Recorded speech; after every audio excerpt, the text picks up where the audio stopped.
Rabi Kuda Kati Kudambiya Mahari Balan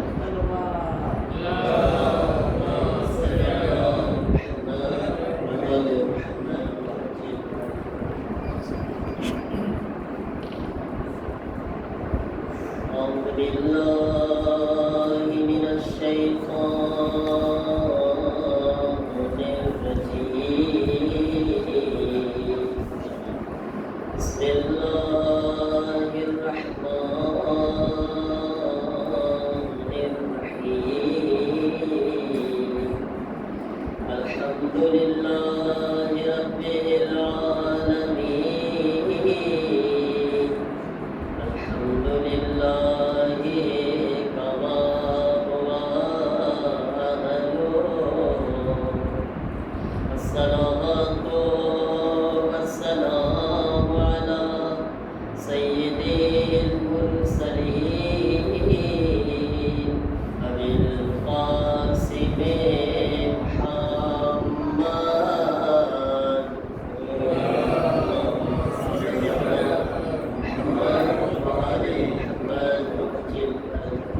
وآله الطيبين الطاهرين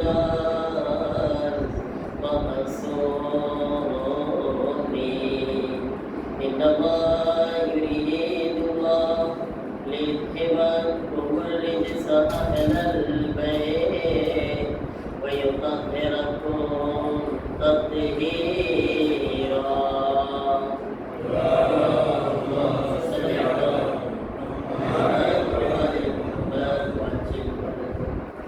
ولعنة الله على أعدائهم أجمعين من الآن إلى يوم الدين رب اشرح لي صدري ويسر لي أمري واحلل عقدة من لساني يفقهوا قولي أما بعد فقد قال محمد بن علي الباقر عليه السلام أوتينا من كل شيء درود पढ़े मोहम्मद वाले मोहम्मद पर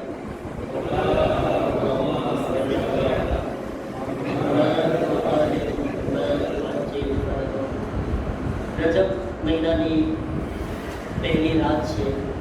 અલ્લાહનો મહિનો આપણને નસીબ થયો છે. બહુ જ અઝીમ મહિનો છે અને આ મહિનામાં અલ્લાહ તાલા ફરમાવે છે કે આ મહિનાનો બંદો મારો બંદો છે અને આ મહિનાની રહેમત મારી રહેમત છે. આ મહિનાની અંદર અલ્લાહ કહે છે કે હદીસે કુદસીમાં છે કે જે કોઈ મારાથી સવાલ કરશે હું તેને અતા કરીશ. એટલો અઝીમ મહિનો છે અને આપણે ઇમામની વિલાદતની રાતમાં પણ બેઠા છીએ. તો આ મહિનાની અઝમતને ધ્યાનમાં રાખીને ઇમામની અઝમતને ધ્યાનમાં રાખીને આપણે સાથે મળીને બુલંદ આવાજથી શરૂઆત કરીએ.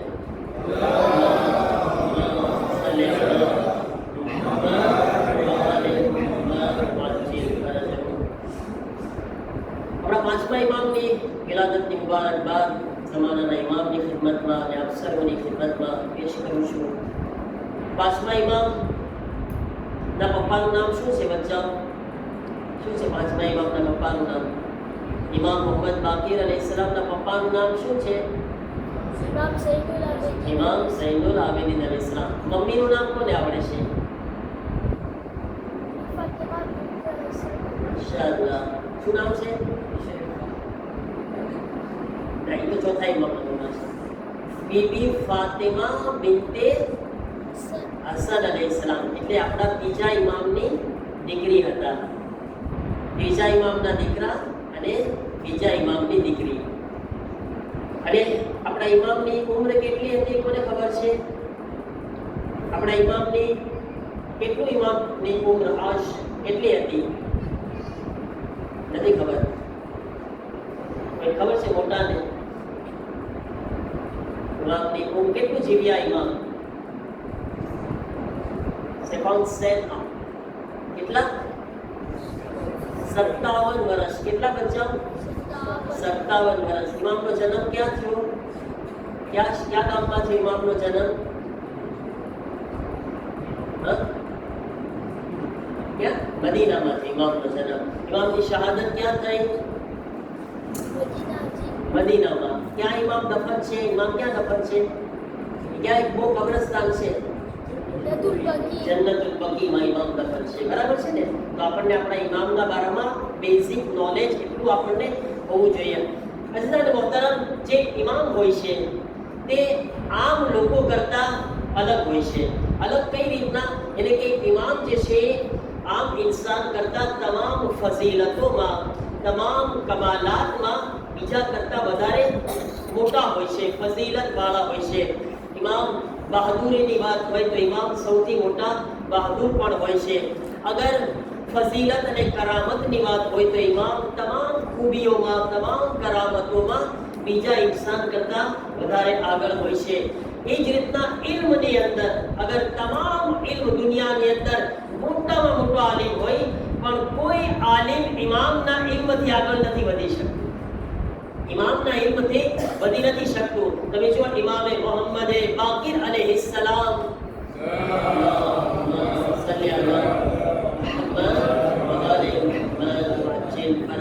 જ્યારે પાંચમા ઇમામ પેદા થાય છે, દુનિયામાં આવે છે, જન્મ થાય છે, હજી આપણા ઘરમાં બચ્ચા હોય છે, શું એને કઈ સમજ પડે છે? કઈ ખબર પડે છે? એને નથી પડતા. ન બોલતા જાણે છે, ન સમજી શકે છે. એની આગળ એક જ જબાન છે, રોવાની જબાન. એને ભૂખ લાગે તો રોવે, તકલીફ થાય તો રોવે. એને કઈ સમજ નથી પડતી.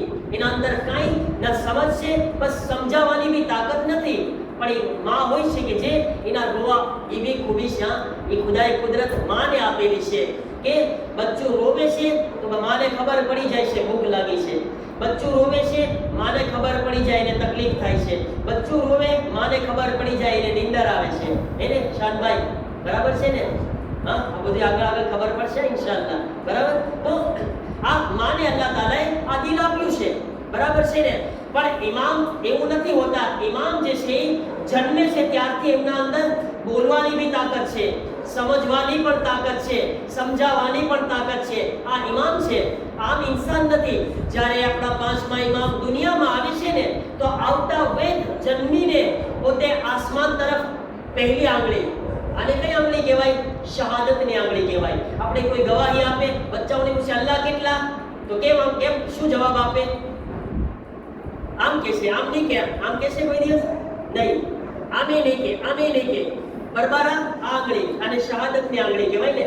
ગવાહ, શહાદત એટલે ગવાહી આપવાની આંગળી છે.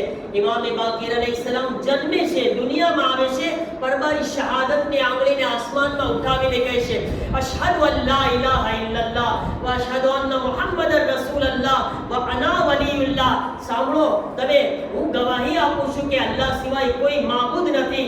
હું ગવાહી આપું છું મુહમ્મદ મુસ્તફા અલ્લાહના રસૂલ છે, અને સાંભળી લો, હું આ દુનિયામાં અલ્લાહનો વલી છું.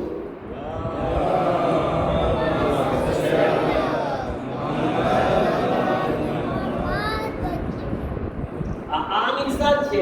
આમ ઇન્સાન કરતા ઇમામમાં ફરક છે. ઇમામ છે, સાહેબે કમાલ છે, સાહેબે ફઝલ છે, સાહેબે ઇલ્મ છે.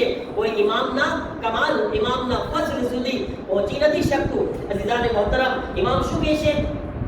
ઉલ્લિમના મંતિકત તૈર વ ઉતીના મિન કુલ્લ શય. ઇમામ બાકિર પોતે ફરમાવે છે, સાંભળો, અમે એ છીએ કે જે જાનવરોની બોલી પણ સમજે છે. જાનવરો, અહીંયા આપણે બાર કૂતરો હોય છે, હે ને? આપણી પાસે કેટલી ફેરે આવે છે? આપણે સમજે છે શું કહેવા માંગે છે? ના. વઝીરભાઈ તમે સમજો? ના. કેટલો હેવાયો છે વઝીરભાઈ નો, તોય નથી સમજતા, હે ને? બરાબર છે ને? તો હવે આપણે નથી ખબર શું કહેવા માંગે છે, કોઈને નથી ખબર એ શું કહેવા માંગે છે. જાનવર એ પણ અગર ઇમામની સામે કોઈ જાનવર આવીને ઊભો રહીને તો રિવાયતોમાં છે કે ઇમામ સાથે જાનવર વાતો કરતો હોય છે. ઇમામ સાથે વાતો કરે છે, એના એક એક બોલને ઇમામ સમજે છે. ઇમામ કહે છે ઉલ્લિમના મંતિકત તૈર. આ જે પક્ષીઓ છે ને, પક્ષીઓ, એ પક્ષીઓની બોલી અમે જાણે છે. વા ઉતીના મિન કુલ્લ શય. સાંભળો, હર ઇલ્મ, જેટલું કાયનાતમાં ઇલ્મ છે એ અમને અતા કરવામાં આવ્યું છે, અમને આપવામાં આવ્યું છે. ઇમામના બરાબરમાં કોઈ નથી, કોઈ કમાલ નથી, કોઈ ઇલ્મ વાળું નથી. હવે ઇમામ જે છે એ તમને એક એક્ઝામ્પલ આપું છું કે ઇમામ કેવા સાહેબે આમ ઇન્સાનમાં ઇમામમાં કેટલો ફરક હોય છે. એક મોમિનની વાત કરે આપણે. મોમિન, અલ્હમ્દુલિલ્લાહ, ખુદાનો કરમ છે કે આપણે બધાય મોમિનના લિસ્ટમાં આવે છે, મોમિનની ફહેરિસ્ટમાં આવે છે. ખુદાનો શુક્ર કે ભલે ઈમાનમાં ઉપર નીચે હોય છે પણ આપણા અંદર ઈમાન છે. આપણે અહેલે બેતની વિલાયતને કબૂલ કરવા વાળા છીએ, આપણે નમાઝ પઢવા વાળા છીએ, આપણે ખુદાને યાદ કરવા વાળા છીએ. એને આજ મજલિસમાં બેઠા ઈમાન છે એટલે આવ્યા છીએ ને આપણે. અગર ઈમાન ન હોત તો આજ હુસૈન ઉપર ઈમાન ન હોત તો આપણે ના આવ્યા હોત. આવું ઈમાનમાં આ ઈમાનની દલીલ છે. હવે ફરક શું છે? ઈમાનમાં ફરક છે. જો તમે આપણા પાંચમા ઇમામે મુહમ્મદ બાકિર અલૈહિસ્સલામ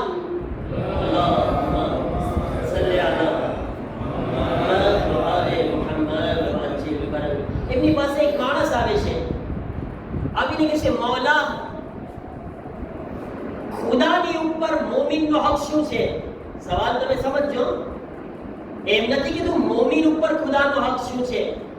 અગર હું એમ કહું કે મોમિન ઉપર ખુદાનો હક શું છે એટલે મારી ઉપર તો હક બહુ જ્યાદા છે ખુદાના. હું એની નમાઝ પઢું, હક છે મારા ઉપર, હે ને?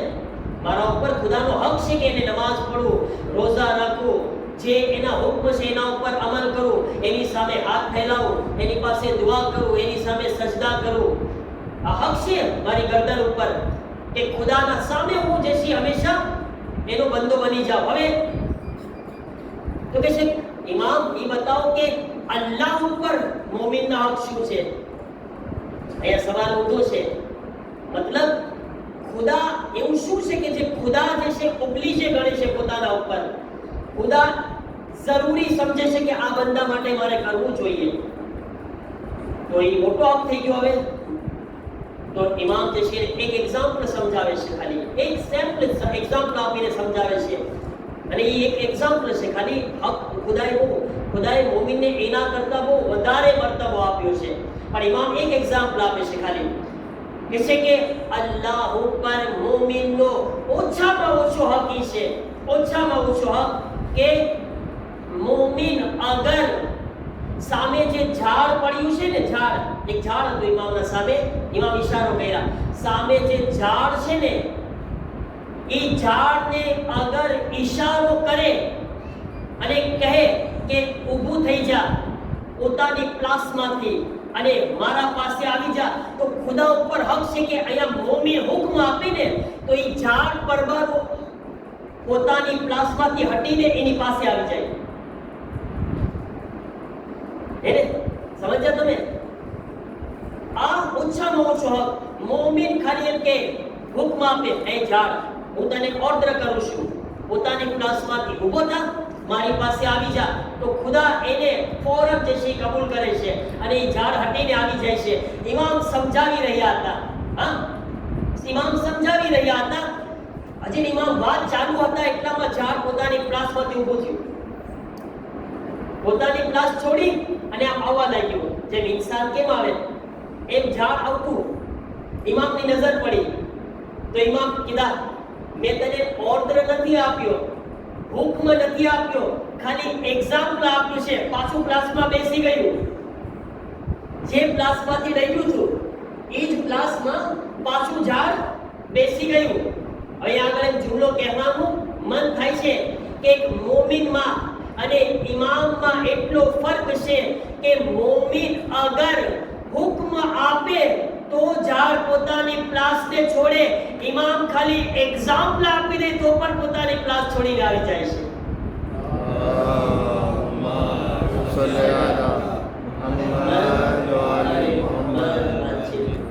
ફરક છે ને? જો ઇમામની જબાન એક આમ મોમિન કરતા બહુ બુલંદ છે, ઇમામના કલેમાત આમ મોમિન કરતા વધારે અપોરતા રાખે છે ખુદાની બારગાહમાં. એને ખુદા અગર ઇમામ એક્ઝામ્પલ આપી દીધો ને, ખુદા કહે છે કે અહીંયા બી તારી ઇજ્જત રાખવી મારી ફરજ છે, કારણ કે તે એક્ઝામ્પલ આપ્યું છે. તો ઇમામ છો, હુજ્જત ખુદા છો. અને અજીઝો, પણ મોમિનનો મર્તબો જોયા, મોમિનનો મકામ જોયા. મોમિન ઓર્ડર આપે તો હર ચીજ પોતાની પ્લાસ છોડી દે. દીવારને ઓર્ડર આપે, દીવાર પ્લાસ છોડીને બાજુમાં આવી જાય. જાનવરને ઓર્ડર આપે, હુક્મ આપે, જાનવર પોતાનો એનો હુક્મ સાંભળીને પોતાની પાસે આવી જાય. આ મોમિનનો કમાલ છે. અહીંયા આગળ સવાલ એ છે કે એ મોમિન તો હોવો જોઈએ ને. એને આપણે બધાય આપણે એસે કરે. હાલો મને કયો આપણે ઈમાનના કયા દરજ્જાઓ પર છે? હું પોતાને કહું છું, તમને નથી કહેતો. શું ઈમાનનું લેવલ છે મારું? શું મારી જબાનમાં એ અસર છે? મારી જબાનમાં એ અસર છે? મારી જબાનમાં અસર આવે ક્યારે? જે જબાનથી સવારથી સાંજ સુધી ગીબત ને પંચાતું કરતો હોવ, હે ને? જ્યાં બેસી જાઉં આ ત્રીજાની વાત ચાલુ કરી દઉં, હે ને? સાચી વાત છે ને? પંચાત કરી બધાને બહુ ગમે. જોજો, ગમે કે ના ગમે? બધા બહુ ડાયા છે, મને ખબર છે. માશાઅલ્લાહ બહુ ડાયા છે. પણ એ વાત તો ખબર છે ને, પંચાત કરી બધાને બહુ ગમે. ત્રીજા માણસની વાતો કરવી બહુ ગમે બધાને, એને મજા આવે. અને ઘણા લોકો તો જે છે પંચાત ને ગીબત સમજતા જ નથી. એ તો એમ કે હું તો આમ જ પછતાપી વાતો કરું છું. પછતાપી વાતો કરતા કરતા કેટલી ગીબત કરી નાખે. બરાબર ને? એ પંચાત છે ને ગીબત છે, મગજમાં રાખજો બધા. બરાબર છે? અને વિચાર કરે કે જે જબાનમાં સવારથી સાંજ સુધી કોકની બુરાઈ ચાલુ હોય, જે જબાનથી સવારથી સાંજ સુધીમાં કેટલું ખોટું બોલાતું હોય, દુકાનમાં બેઠા બેઠા ખબર ના કેટલું ખોટું, એને કેટલાય લોકો કેટલું ખોટું કરતા હોય. કેમ આપણને વેપાર વધારે થાય? મને એને ખોટું બોલવું ખબર, કાઢતો ભરાવો ખબર આપણને. બરાબર ને? પણ નહીં ખબર છે. કેટલી ચાડી આઈની અહીંયા કરે, વાની વાં કરે, કોઈને વધારવા માટે. આ જીભ છે ને એને હાડકું નથી, બહુ ડગે. જ્યાં ફેરવું આ પરબારી ફરી જાય. બોલતી વખતે મને ખ્યાલ નથી કે સામેવાળાને એનું દિલ દુખાશે કે નહીં. મને તો બોલવાથી મતલબ છે. બરાબર ને? હું સામેવાળાને શું દઈ રાખું છું એને કઈ ફરક જ નથી મને. એના દિલમાં શું અસર થશે કઈ ફરક નથી મને. બસ મારે બોલવું છે. એટલે જીભ છે ને, એક આલિવેદીન પોતાની કિતાબમાં લખ્યા કે આ જીભથી 200 ગુનાહ થાય છે. કેટલા ગુનાહ? 200 ગુનાહ. જહન્નમની અંદર 90% 90% જહન્નમ વાળા જીભના કારણે હશે. 90% જહન્નમી. ચાલો આ જીભ છે ને સાવ એને તમે જો પોચી કાંઈ ને છે, પણ કેટલા આપણને નુકસાન પોગાડી શકે છે. આપણે આના ઉપર બહુ કંટ્રોલ કરવાની જરૂરત છે. ખોટું, ગીબત, ચાળું, કોઈને ગાળો દેવી, કોઈને ખરાબ શબ્દો બોલવા, કોઈને નેરવે થાય એટલે કેવા આપણા ઓલા કામ કરતા હોય ખલાસી દાસી બધા આપણે પરબારા દઈ રાખે ને. કંટ્રોલ ના રહે આપણે. જરાક કઈ થાય એટલે આપણા મોઢામાંથી ખરાબ શબ્દો નીકળી જાય. પણ વિચાર કરે, હવે વિચાર કરે કે આપણે ઈમાનના કયા લેવલ પર છીએ. આપણું ઈમાન કયા દરજ્જા ઉપર છે? શું હું આ જબાનથી, જેમાં ગીબત છે, ચાડી છે, પંચાત છે, ખોટું છે, કોઈના દિલ દુખાવાની આદત છે, આ બધી હજારો બુરાઈ લઈને સવારથી સાંજ સુધી આ મોઢામાંથી આ બુરાઈ કરતો હોઉં, પછી હું ઝાડને હુકમ કરું તો એ ઝાડ મારી પાસે આવે? મને તો એમ લાગે કે જે બાજુમાં ઝાડ હોય ને એ છેટે ના આવેલું છે, કે આની બાજુમાં રહેવા જેવું નથી ભાયા. કેમ ઘણી ફેર અમુક લોકો માણસો આયલા જાય ને આપણા છે આપણી બાજુમાંથી, આની બાજુમાં રહેવા જેવું અમુક માણસો આયલા જાય. ફરક એ છે કે ઓલું ઝાડ બિચારું મજબૂર છે, માણસને પગ છે તો આયલો જાય છે, નથી ગમતું. ઝાડ ક્યાં ભાગે બિચારું, પણ દિલ તો એનું કરતું છે કે આની પાસે ના રહેવાય, મોટો શૈતાન છે. કોશિશ કરે મારા અઝીઝો, આપણા ઈમાનને આપણે કઈ સવારવાની કોશિશ કરે. આપણા ઈમાન બારામાં આપણે બધી ફિક્ર કરે છે, દુનિયામાં બધી વ્યાધિ કરે છે ને, બધી વ્યાધિ કરે. સવારથી કમાણીની વ્યાધિ કરે છે, બાયડીની વ્યાધિ કરે છે, બચ્ચાઓની વ્યાધિ કરે છે, વિલાની વ્યાધિ કરે છે, ઘરની વ્યાધિ, બધી વ્યાધિ આપણા ઈમાન બારામાં કેટલી વ્યાધિ છે આપણી, કે હું મારા ઈમાનને જરાક સરખું કરું, એના બારામાં કેટલી વ્યાધિ કરું છું. મને તમને નથી કહેતો, મને કહું છું, પેલા મારા માટે છે, પણ હકીકત છે આપણા બધાય માટે. ફિક્ર કરે મારા અઝીઝો. અને આ ક્યારે બની શકે છે? આના માટે એક ચીજ આપણે જે સમજવાની જરૂરત છે એ છે કે આપણે અલ્લાહના બંદા બનશું. જ્યારે અલ્લાહના બંદા બનવાનું છે, બંદા. કારણ કે આપણને બંદા બનવામાં ઇન્ટરેસ્ટ નથી, પાત્રો બનવામાં ઇન્ટરેસ્ટ છે. આપણને પાત્રો બનવું છે. પાત્રો બનવાથી આપણને કમાલ નહીં મળે, બંદા બનવાથી કમાલ મળશે આપણને. ખુદાને કે ખુદાયા મને તારો બંદો બનાવી દે. અગર કોઈને બુલંદી ખપતી હોય ને, ઉપર જવું હોય ને, જેટલો વધારે અલ્લાહનો બંદો બનશે ને એટલો જ બુલંદી ઉપર પહોંચશે, એટલો જ ઉપર જશે. પૈગંબર ઇસ્લામ મેરાજ પર ગયા તો ખુદાએ શું કીધું? સુબહાનલ્લઝી અસરા બિઅબ્દિહી. ખુદાએ ના કીધું કે મેં મેરાજ ઉપર ને બુલંદી ઉપર રસૂલને બોલાવ્યો, નબીને બોલાવ્યો. નહીં, પાક છે પરવરદિગાર કે જેણે પોતાના બંદાને બુલંદી પર બોલાવ્યો. બંદો અબ્દિહી. બુલંદ ઉપર કોણ પહોંચે? બંદો. બંદો બધાય વચ્ચે બની શકે છે, બધાય. જ્યારે આપણે ખુદાની બારગાહમાં આવે ને, ખુદાની બારગાહમાં હાજરી, તો કોશિશ કરી ઇન્શાઅલ્લાહ હું તમને આ બંદા બારામાં બી કોઈ બીજી મજાલિસમાં સમજાવવાની કોશિશ કરીશ. આનું બી એક્ઝામ્પલ કે બંદો બનવો હર ઇન્સાન બની શકે છે, પણ આમ જોવા જાવ તો કોઈ બનવાની કોશિશ નથી કરતું. કારણ કે બધાને શું બનવું છે? પાત્રું બનવું છે, બંદો નથી બનવું. મોટો બનવું છે, અને મોટો ખુદાને પસંદ નથી. ખુદાને મોટો નથી પસંદ. ખુદાને કોણ પસંદ છે? ખુદાને જેટલો નમકસ વાળો, નરમાશ વાળો, ઝુકવા વાળો, તસ્લીમ થવા વાળો, ઈ અલ્લાહ તાલાને પસંદ છે. એટલે આપણે ઈ બનવાની કોશિશ કરવાની છે. મારા અઝીઝો, અગર આપણે બંદા હશું તો ફરક શું પડશે? તમને આ એક એક્ઝામ્પલ આપી દઉં. જાબીર ઇબ્ન અબ્દુલ્લાહ અંસારી નામ સાંભળેલું છે? કોણ છે આ જાબીર ઇબ્ન અબ્દુલ્લાહ અંસારી? કોણ છે? કોના સહાબી છે? પૈગંબર ઇસ્લામના, રસૂલે ખુદાના સહાબી છે. બરાબર? એમની જિંદગી બહુ લાંબી છે. પોતે બહુ જાજુ જીવ્યા. કેટલું જીવ્યા? રસૂલે ખુદાના જમાનાથી લઈને ઇમામે બાકીર સુધી જીવ્યા. એટલે કેટલા માસૂમ થયા? હિસાબ કરો, કાઉન્ટ કરો. કેટલા માસૂમ થયા એ તો બોલો. રસૂલે ખુદાથી લઈને પાંચમા ઇમામ સુધી કેટલા માસૂમને જમાનો જોયા પોતે? કેટલા માસૂમની હદીસો સાંભળ્યા પોતે? કેટલા? 7. જાબીર પૈગંબરથી બી હદીસ સાંભળ્યા, હઝરત ઝહરાથી બી હદીસ સાંભળ્યા, મૌલા અલી, ઇમામ હસન, ઇમામ હુસૈન, ઇમામ ઝૈનુલ આબિદીન અને છેક ઇમામ બાકીર. કેટલું બધું જીવ્યા પોતે. જ્યારે પાંચમા ઇમામનો જમાનો આવે છે ને, પોતે પાંચમા ઇમામની મુલાકાત માટે આવે છે. ઇમામ બાકીર અલૈહિસ્સલામની મુલાકાત લેવા. ઝઈફ થઈ ગયા, એકદમ આંખોમાં નજર નથી આવતું. એટલી ઝઈફ, એટલો બુઢાપો આવી ગયો, ગટપણ આવી ગયું કે આંખોમાં સરખું દેખાતું પણ નથી ઇમામ હઝરત જાબીરને.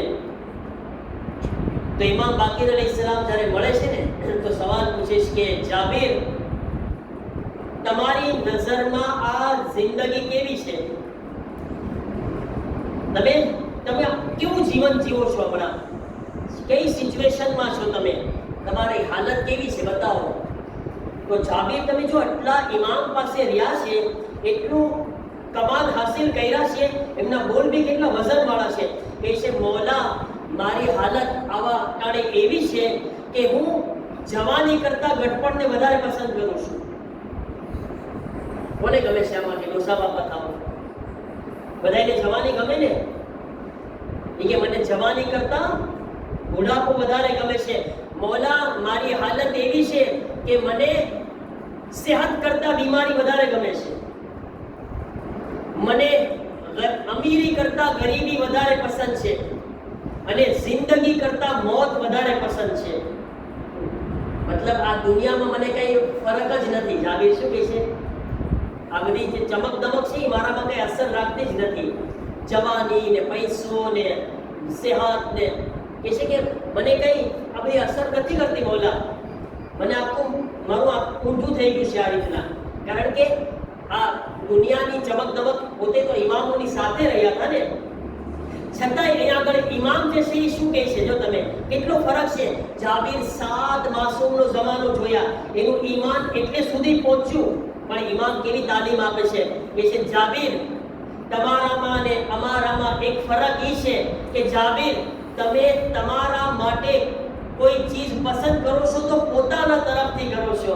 જાબીર, અમારી હાલત એવી છે કે અમે અમારા માટે પોતાના તરફથી કંઈ પસંદ નથી કરતા. અગર ખુદા અમને બૂઢો જોવા જાય તો બુઢાપામાં રાજી, જવાન જોવા ચાહે તો જવાનીમાં રાજી. અગર ખુદા અમને ગરીબ જોવા ચાહે તો ગરીબીમાં રાજી, ખુદા અમને પૈસાવાળો જોવા ચાહે તો અમીરીમાં રાજી, અગર ખુદા અમને સેહતમંદ જોવા ચાહે તો સેહતમંદમાં રાજી, અગર ખુદા અમને બીમાર જોવા ચાહે તો બીમારીમાં રાજી, અગર ખુદા અમને જિંદા જોવા ચાહે તો જિંદગીમાં રાજી, ખુદા અમને મરેલા જોવામાં ચાહે તો મરેલામાં રાજી.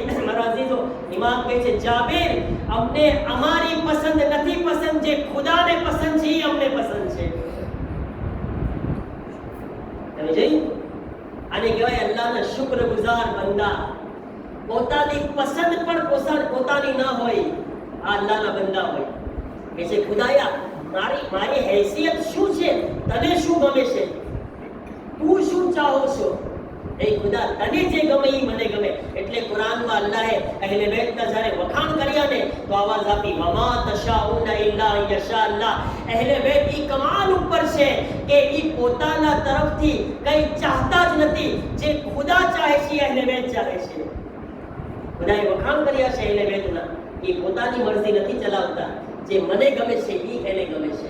મારા અઝીઝો, અગર ઇન્સાન આવી રીતના જીવે ને એ અલ્લાહનો બંદો છે. ઇમામ કહે છે જાબીર જ્યારે આ જુમલા સાંભળે છે ને ઊભા થઈ જાય છે, ઇમામની આગળ વધીને ઇમામની પેશાનીને ચૂમવા લાગે છે.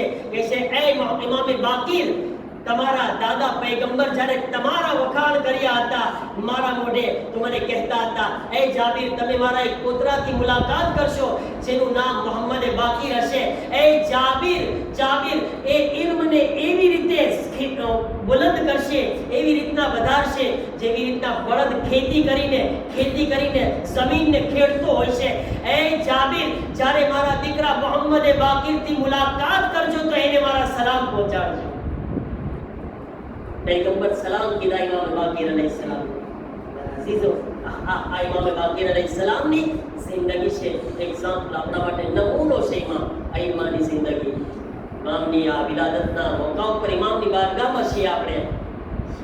ઈની માંગીએ આપણે ઇમામની પાસેથી, મોલા આપના ચાહવા વાળા, આપની વિલાદતની રાત છે અને સાથે અલ્લાહના મહિનામાં પણ અમે શામિલ થયા છીએ, દાખિલ થયા છીએ. ખુદાયા, તારા વલીનો વાસ્તો, ઇમામ બાકીર અલૈહિસ્સલામની અઝમતનો વાસ્તો. ખુદાયા, આજ આ રજબ મહિનાના સુફરામાં અમે બધા બેઠા છીએ, તારા સુફરો છે, આ મહિનામાં ઇબાદતનો સુફરો છે. પરવરદિગારા, આ મહિનામાં અમને વધારેમાં વધારે તારી નજદીક હાસિલ કરવાની, તારા સાચા બંદા બનવાની તૌફીક અતા ફરમાવ.